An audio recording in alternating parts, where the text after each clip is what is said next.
Hi everybody, this is a quick little video on defining behavior.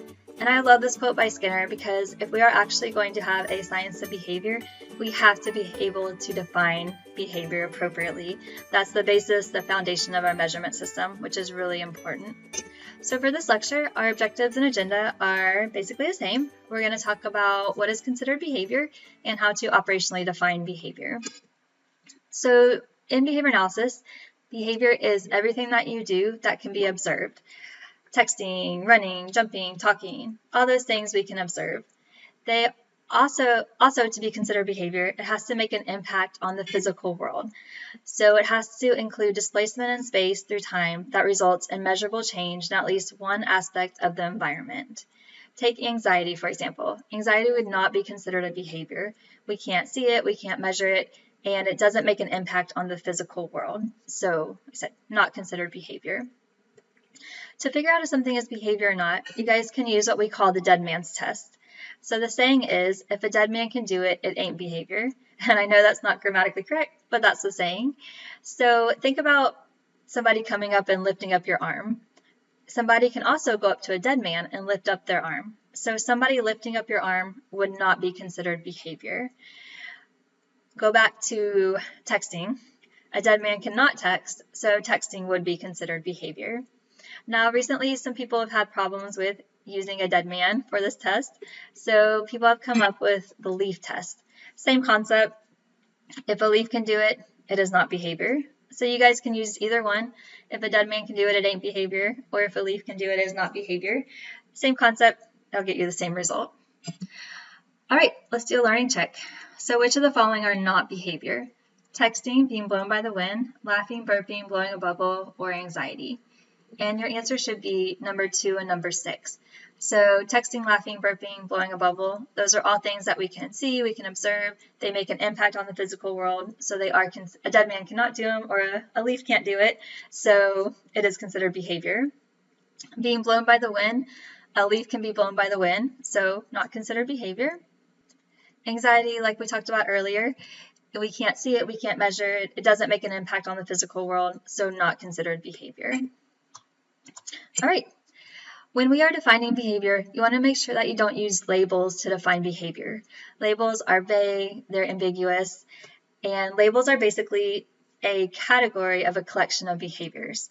So for example, if we're going to measure a tantrum, well, a tantrum can mean lots of different things to different people. It could be a kid falling on the floor, crying, kicking, spitting, hitting. So that doesn't actually tell us the specific behaviors that we need to measure. So be careful to not use labels to actually define behavior.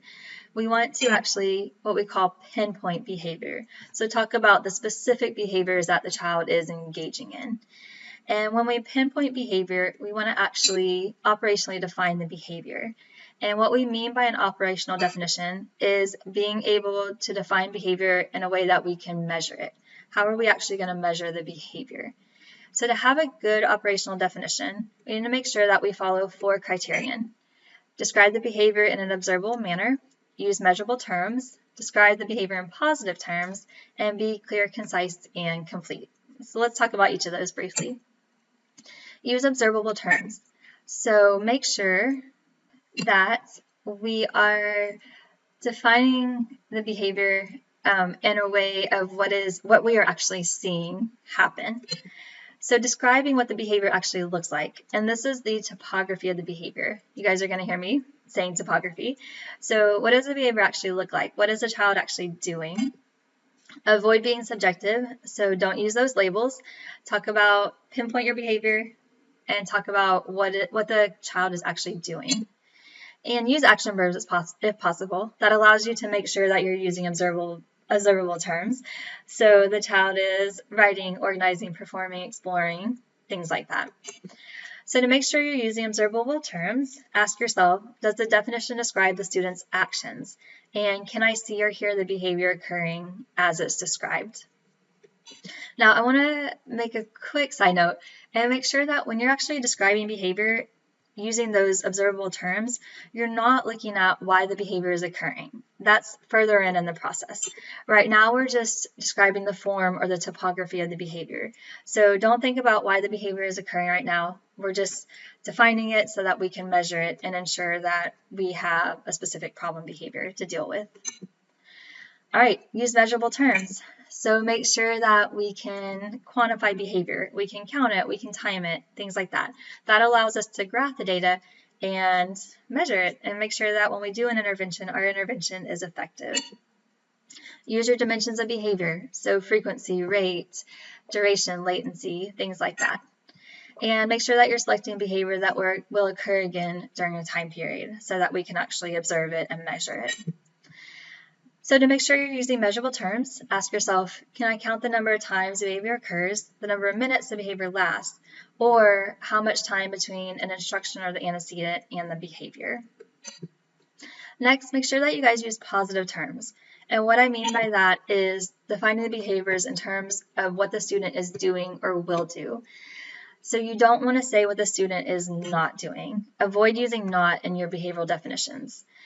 So like I said, positive terms, what is the student actually doing? When we come over here to this picture, you don't want to say that little Johnny is not being nice. You want to say that little Johnny is sticking out his tongue and making inappropriate gestures to Sally. Over here, you don't want to say that Sally is not playing nicely or Sally is not sharing her toys. You want to say Sally is taking toys away from other students in a forceful manner, or something like that. So questions to ask yourself, is the word not in your definition? If it is, then redefine it in more of a positive way and talk about what the learner is actually doing. And ask yourself, am I actually describing a behavior? And last, be clear, concise, and complete. So can someone else quickly read and use the information that you provided to measure the behavior with accuracy?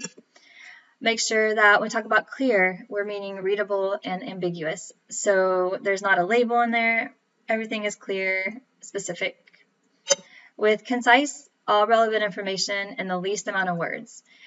This example is not very concise. So during class, Joey makes inappropriate noises while the teacher is teaching the class. You could say, in turn, say something that's a little more concise, such as, during teacher-directed instruction, Joey makes inappropriate noises. And then making sure that it's complete. So you've described the conditions under which the behavior occurs, and you've actually described the behavior. So during 20-minute independent C-work literacy tasks, John talks with peers about non-instructional topics. Have the conditions, and you have the problem description. So all those things make your behavioral definition clear, concise, and complete. So let me give you guys 2 examples of really good behavioral definitions. Think about how you would operationally define studying. So think of your own studying and see if you can pause this video and operationally define it. Make sure that you're using observable terms, measurable terms, you're using positive terms, and that it's clear, concise, and complete. So here's an example of a good behavioral definition of studying. Studying for Ray involves reading pages from a textbook, underlining sentences in the textbook, completing math or physics workbook exercises, reading notes from class, and outlining chapters from the text. Great behavioral definition. Nail biting is another. People talk about defining nail biting, but there are different ways that you can actually bite your nails. So you have to go in there and operationally define it. How are you actually measuring this behavior? And one good example of that is anytime Mark's finger is in his mouth and his teeth are closed together on the fingernail, cuticle, or skin around the nail, it is defined as nail biting. So those are some examples of really great behavioral definitions. So in summary, we talked about behavior, what it is. Remember the dead man's test or the leaf test, and it has to make a physical impact on the world. We talked about labels and pinpointing behavior. Make sure that you don't use labels as your behavioral definition. They're vague, they're ambiguous. They're actually a collection of specific behaviors, so go in and pinpoint those behaviors. Make sure that you operationally define behavior. So how are you going to measure the behavior? And we use those 4 rules. Make sure that you're using observable terms, measurable terms, positive terms, that it's clear, concise, and complete. All right, guys, if you have any questions, then please email me. Thank you guys for listening.